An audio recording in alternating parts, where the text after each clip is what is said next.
Metro take over నిర్ణయంపై మాజీ మంత్రి కేటీఆర్ స్పందించారు. మెట్రో టేక్ ఓవర్ నిర్ణయం ప్రభుత్వ అనాలోచిత చర్య అన్నారు కేటీఆర్. 2014లో హైదరాబాద్ మెట్రో పనులు ప్రారంభించామన్నారు. తాము అధికారంలోకి వచ్చేసరికి 20% పనులు పూర్తయ్యాయన్నారు. 2017లో ప్రధాని మోదీ చేతుల మీదుగా ప్రారంభించుకున్నామని, మైండ్ స్పేస్ నుంచి శంషాబాద్ ఎయిర్పోర్ట్ వరకు విస్తరణకు నిర్ణయించామన్నారు.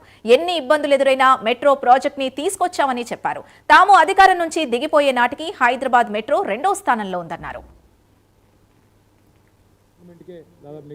డాక్టర్ వైఎస్ రాజశేఖర రెడ్డి గారు ముఖ్యమంత్రిగా ఉన్నప్పుడు మొదలు మెట్రో కోసం టెండర్లు పిలిస్తే పబ్లిక్ ప్రైవేట్ పార్ట్నర్షిప్ భాగస్వామ్యంలో మొదలు మేటాస్ అనే ఒక సంస్థ వచ్చింది. చాలా ఆశ్చర్యంగా ఆ రోజు పత్రికలు అన్ని రాసినాయి. ఈ సంస్థ ఉల్టా గవర్నమెంట్ పైసలు ఇస్తుందంట, గవర్నమెంట్ డబ్బులు పెట్టే అవసరం లేదంట, అంటే ఇందులో ఇన్ని లాభాలు ఉన్నాయా అన్నట్టుగా ఆ రోజుల్లో వార్తాపత్రికల్లో కథనాలు వచ్చినాయి. అంటే మెట్రో అనేది చాలా లాభసాటి అని చెప్పడానికి ఆ రోజుల్లోనే, అంటే ఈ రకంగా పబ్లిక్ ప్రైవేట్ పార్ట్నర్షిప్ భాగస్వామ్యంలో చేస్తే తప్పకుండా ఉల్టా గవర్నమెంట్కే దాదాపు నెక్స్ట్ 30-35 ఇయర్స్ డబ్బులు ఇస్తాం అని ప్రైవేట్ సంస్థలు చెప్తున్నాయి అంటూ ఆ రోజుల్లో పత్రికల్లో కథనాలు వచ్చినాయి.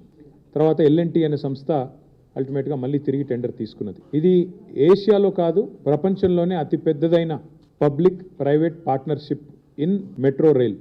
ఆనాడు అప్పుడున్న కాంగ్రెస్ ప్రభుత్వం ఈ టెండర్ పిలిచి ఫైనలైజ్ చేసి L&T అనే సంస్థకు అప్పచెప్పింది. 2014లో తెలంగాణ రాష్ట్రం ఏర్పడే నాటికి అప్పటికే ఒక 20% దాకా పని కూడా పూర్తి అయింది.